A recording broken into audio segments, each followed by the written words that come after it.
Hola, ¿qué tal? Bienvenidas y bienvenidos. Así inicia una nueva edición de nuestros temas del día para el inicio de la semana. Hoy es lunes. Les saluda Luis de Jesús. De inmediato vamos a revisar nuestra pregunta del día. Ahí la tienen en pantalla. Nuestra pregunta de hoy es en el Cono Sur, Argentina.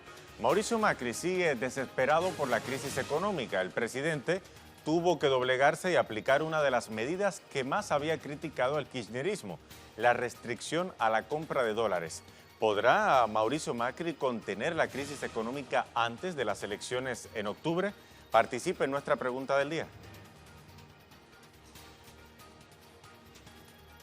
Precisamente nuestro primer tema es sobre Argentina.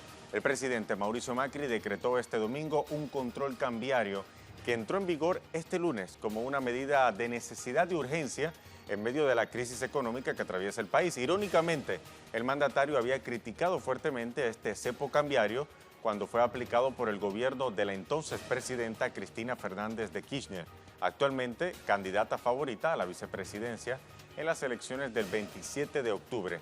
Con este tema iniciamos nuestro primer tema del día.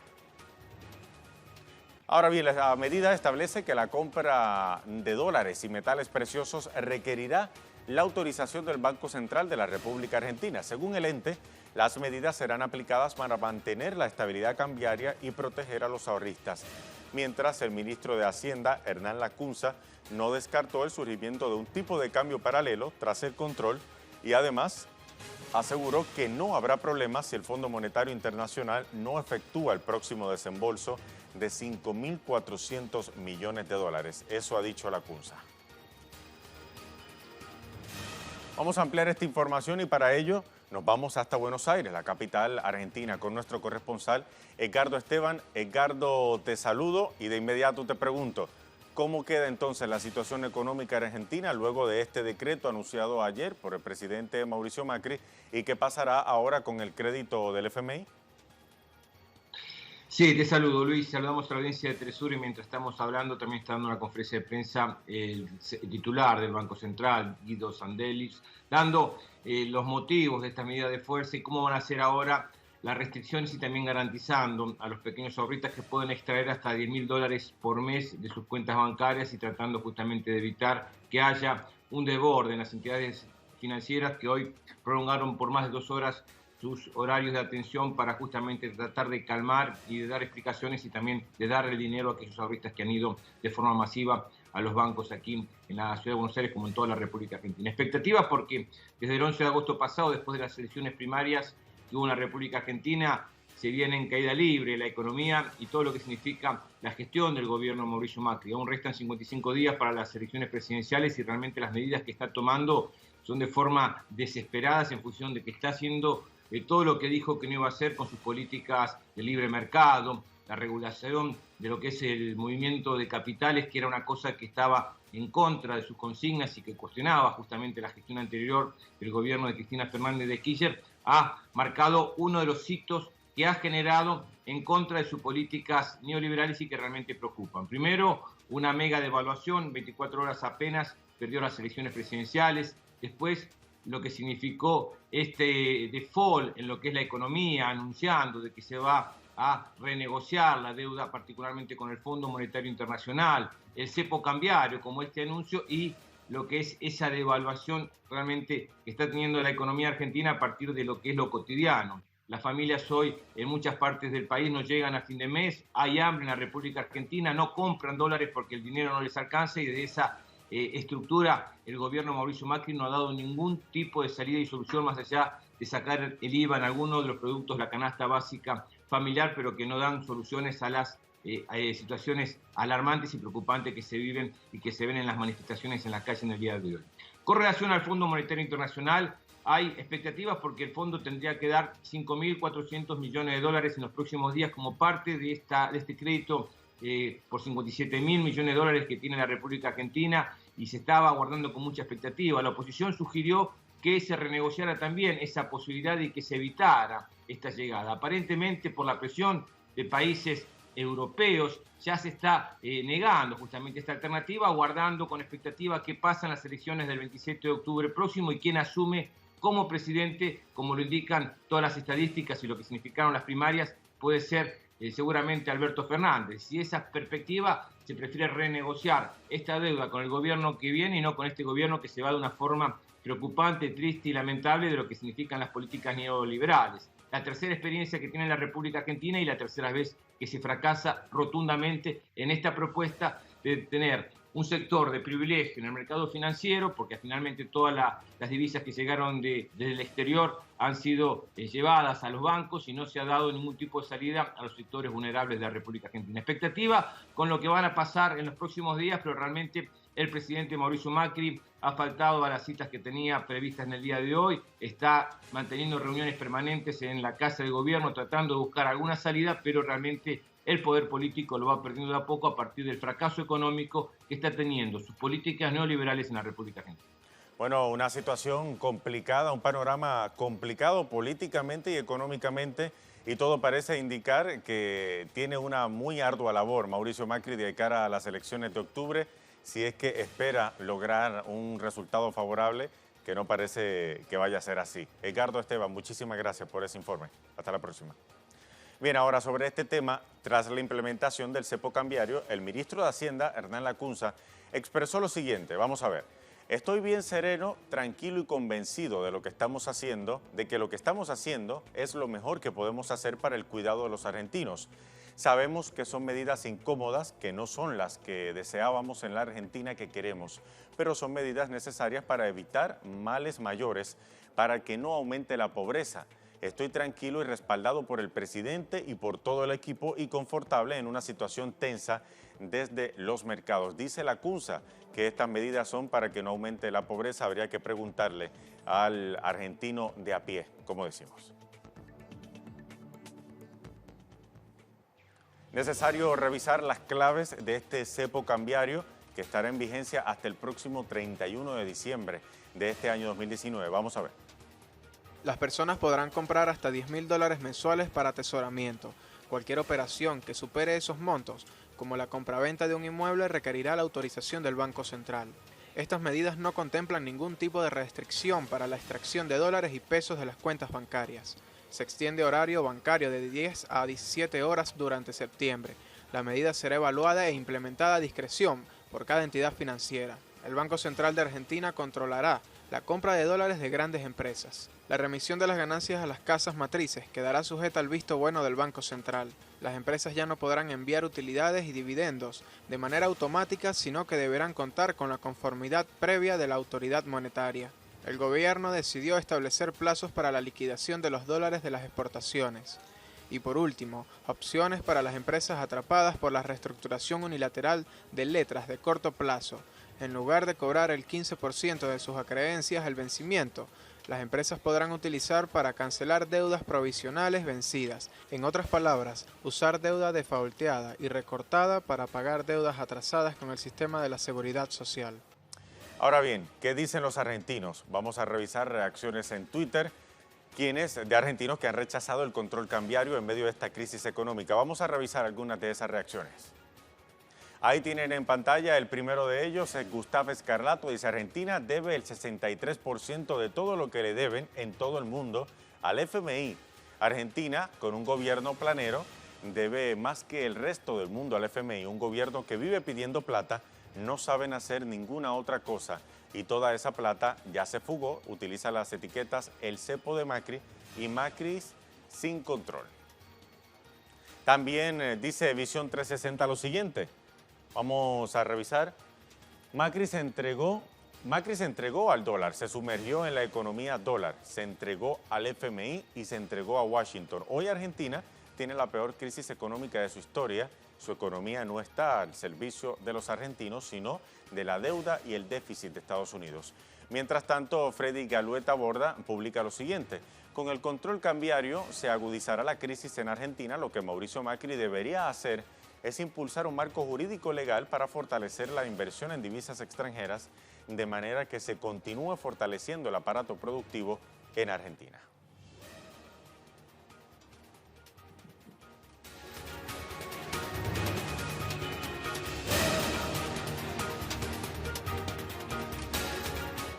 Bien, momento de revisar nuevamente nuestra pregunta del día. Los invitamos a que participen en ella. Aquí la tienen. Argentina, Mauricio Macri sigue desesperado por la crisis económica. El presidente tuvo que doblegarse y aplicar una de las medidas que más había criticado al kirchnerismo, la restricción a la compra de dólares.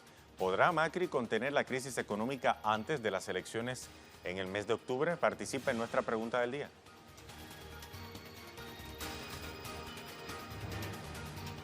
Bien, hacemos una pausa aquí en Temas del Día con nuestra imagen del día. Hoy nos lleva hasta Palestina. Artistas del graffiti que trabajan en su arte en una pared que se encuentra en el campo de refugiados de Balata, en la ciudad de Naplusa. A estos se le han sumado también voluntarios pintores de Estados Unidos, Canadá y Reino Unido. Con esta imagen nos vamos a la pausa.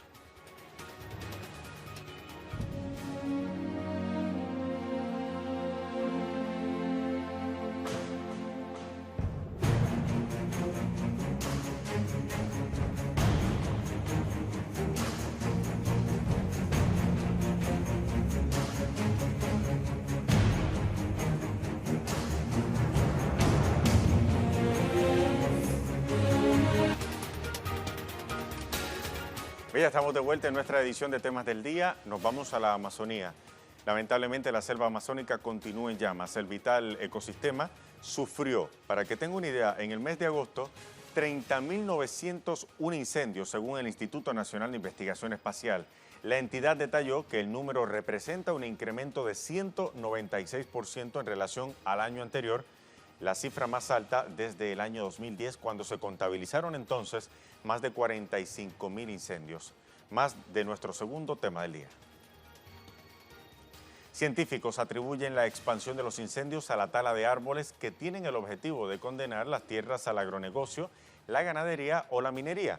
Según la plataforma informativa Global Forest Watch, tan solo la deforestación en la zona tropical ocupa el tercer lugar en emisiones de dióxido de carbono, en oposición a la función que cumplen los árboles de la Amazonía, que absorben hasta 2.000 millones de toneladas de dióxido de carbono cada año.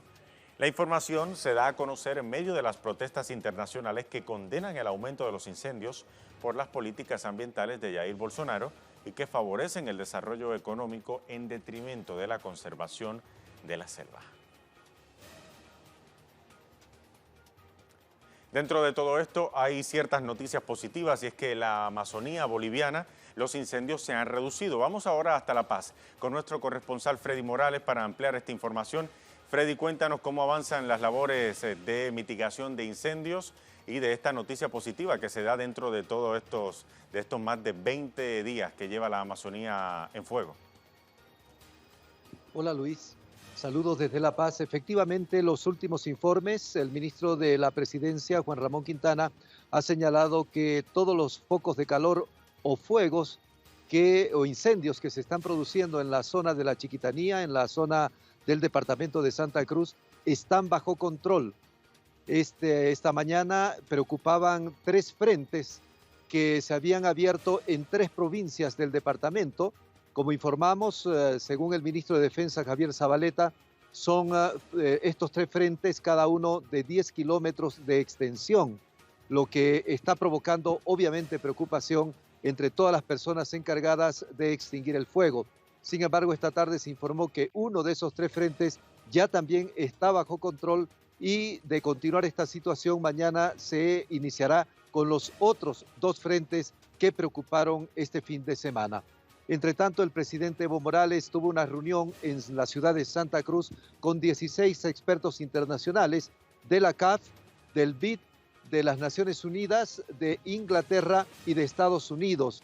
Estas personas, estos expertos con el gobierno boliviano, han decidido elaborar una política a mediano y largo plazo. A mediano plazo tenemos todo lo que significa la restauración de los bosques destruidos por el fuego en esta región que se denomina el bosque seco chiquitano, afectado en aproximadamente 1 millón de hectáreas por este fenómeno. Y a más largo plazo se ha definido también trabajar con estos expertos lo que tiene que ver con enfrentar el cambio climático. Es decir, se afirma que lo que está ocurriendo en territorio boliviano, lo que ha venido ocurriendo en el último mes, es uno de los efectos del cambio climático y por eso los expertos y el gobierno boliviano han decidido enfrentar el tema a más largo plazo y con una política mucho más amplia. Hasta el momento, las autoridades han señalado que se continúa en la investigación a través de fiscales del Ministerio Público sobre personas que pudieran haber estado actuando en los últimos días, quemando adrede, quemando a propósito algunos sectores de la región para provocar algunos de estos incendios. Esa es la situación en Bolivia, Luis. Freddy Morales, muchísimas gracias por el informe. Seguimos atentos a lo que ocurre en la Amazonía, tanto brasileña como boliviana. Hasta la próxima. Vamos ahora hasta Paraguay. Tenemos información también desde allá con nuestro corresponsal Osvaldo Sayas. Adelante, Osvaldo, saludos.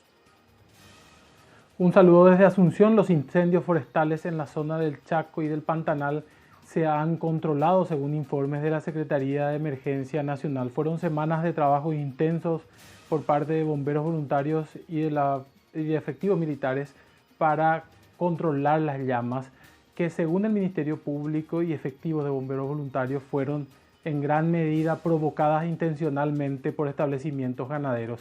La quema de pastizales es una práctica que se hace recurrente en el Chaco paraguayo, pero que cuenta con una reglamentación a través de la ley de quema controlada para establecimientos ganaderos.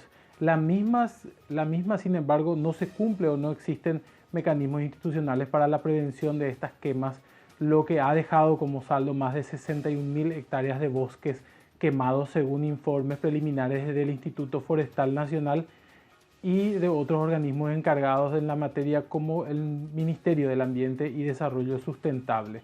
Queda ahora para las autoridades del gobierno nacional aclarar cuáles son los efectos o cuál es la dimensión real del daño que se ha causado con estos incendios forestales que afectaron la zona de la triple frontera entre Paraguay, Brasil y Bolivia, y además del monumento natural Choboreca en el Chaco, en frontera seca con la vecina Bolivia.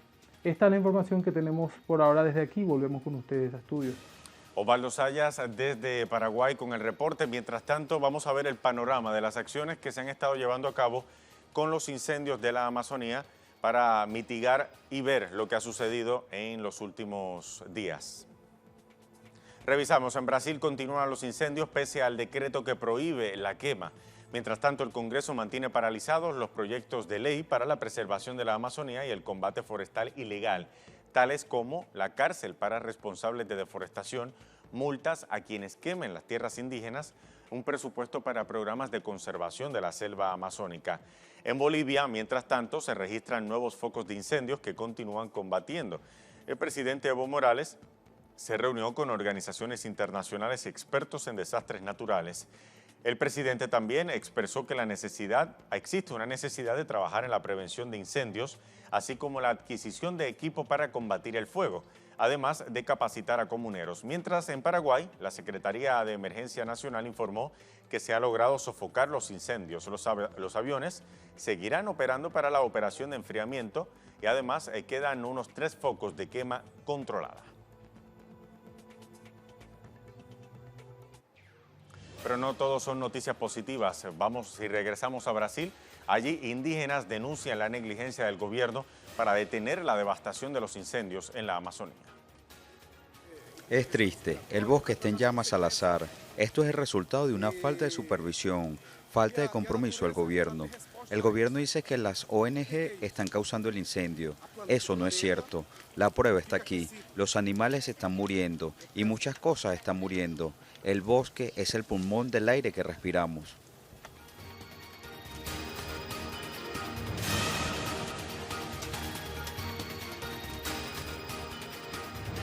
Bien, vamos a revisar ahora otros temas que también son noticia en la jornada de este lunes. Iniciamos en Guatemala con Mario Rosales. La captura de la ex candidata presidencial Sandra Torres se da a horas de que finalice el mandato de la CICIG. Vamos a ver. Hola, ¿qué tal? Información hasta ahora desde la capital de Guatemala. La ex candidata presidencial Sandra Torres fue capturada esta mañana. La Comisión Internacional contra la Impunidad CICIG presentó un caso a inicios de este año de solicitud de antejuicio por presunto financiamiento electoral ilícito durante la campaña de Sandra Torres en el 2015. Ahora que ya ha perdido su inmunidad como ex candidata presidencial, fue capturada. Ya ha sido presentada ante juez competente para que se le den a conocer los motivos de su detención. Y pues bueno, un terremoto político ha ocurrido en Guatemala porque recordemos, Sandra Torres era hasta hace algunas semanas la favorita para ganar la presidencia del país. No ocurrió esto el pasado 11 de agosto y ahora está enfrentando a la justicia. Este es un caso y una detención que se da a tan solo horas de que finalice el mandato de la Comisión Internacional contra la Impunidad en Guatemala, en esta nación centroamericana, luego de que el presidente Jimmy Morales decidiera expulsar a la comisión. Recordemos que Jimmy Morales tuvo que haber enfrentado cargos exactamente iguales a los que está enfrentando hoy Sandra Torres y por la cual está siendo presentada ante la justicia, pero el presidente optó por adelantarse y expulsar a la comisión de la ONU. Es la información desde Guatemala. Tenemos información también en redes sociales desde Damasco. Hicham Wanus nos informa que la resistencia libanesa, después de la exitosa operación, afirma estar en un estado de calma y de alta preparación en espera de la reacción del ente sionista de Israel.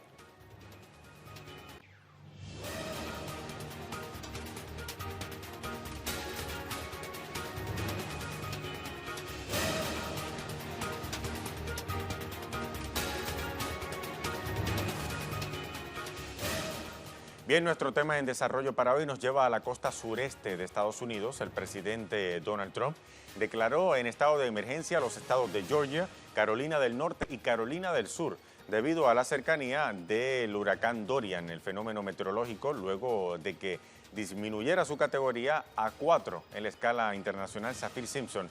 Nuestro corresponsal Jorge Estoso nos actualiza ahora la información. Saludos, Jorge. Adelante. Luis, ya los vientos de categoría 4 del huracán Dorian están en los 230 kilómetros por hora. Los 67 condados de la Florida están bajo estado de emergencia y vientos huracanados están previstos para que comiencen a golpear a la Florida entre la noche de hoy y el día miércoles. Se han tomado todo tipo de recaudos. También el estado de Alabama ha sido declarado en estado de emergencia. La Cruz Roja habla de que tiene 60.000 lugares para refugiados, eventualmente de estos tipos de grandes inundaciones y grandes precipitaciones y alza en la marea que se prevé, pero la trayectoria del huracán hasta ahora ha sido sumamente difícil de prever porque está permanentemente cambiando, avanza muy lentamente, mucho más lentamente de lo que inicialmente previsto, pero la titular, la confirmación, la noticia, si tú querés, es que en definitiva la costa este de la Florida no se está salvando de los embates del huracán Dorian. Bueno, Jorge, seguimos muy atentos a la trayectoria del huracán Dorian y a todas las repercusiones que pueda tener tanto en las Islas Bahamas, donde continúa azotando, como en esta costa sureste de Estados Unidos. Muchísimas gracias, Jorge. Hasta la próxima. Seguimos atentos porque también, para añadir a esta noticia del huracán Dorian, recordemos que desde ayer domingo, el huracán continúa moviéndose apenas a unos 2 kilómetros en la zona de las Islas Bahamas, donde sigue azotando actualmente con más de 230 kilómetros por hora en sus vientos sostenidos. Vamos a revisar ahora nuestra pregunta del día.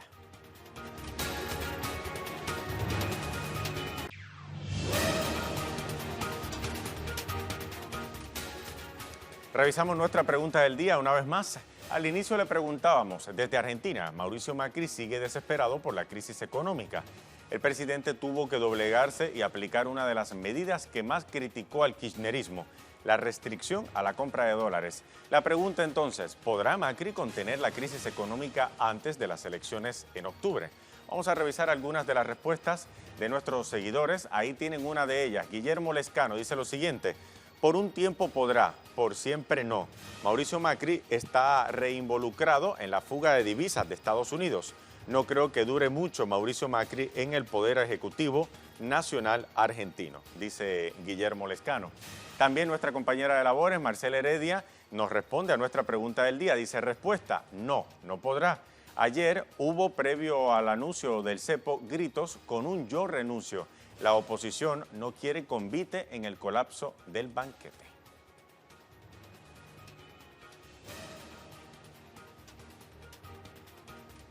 Bien, y de cara al final de nuestro programa los dejamos con el video web del día, producciones audiovisuales que usted puede conseguir compiladas en la cuenta de Facebook en Telesur. Hoy le mostramos cómo científicos hallaron en Perú los restos de 227 niños que fueron sacrificados mirando hacia el mar para apaciguar la ira de la naturaleza. Con este terrible y triste video llegamos al final de esta edición de Temas del Día. Hasta la próxima.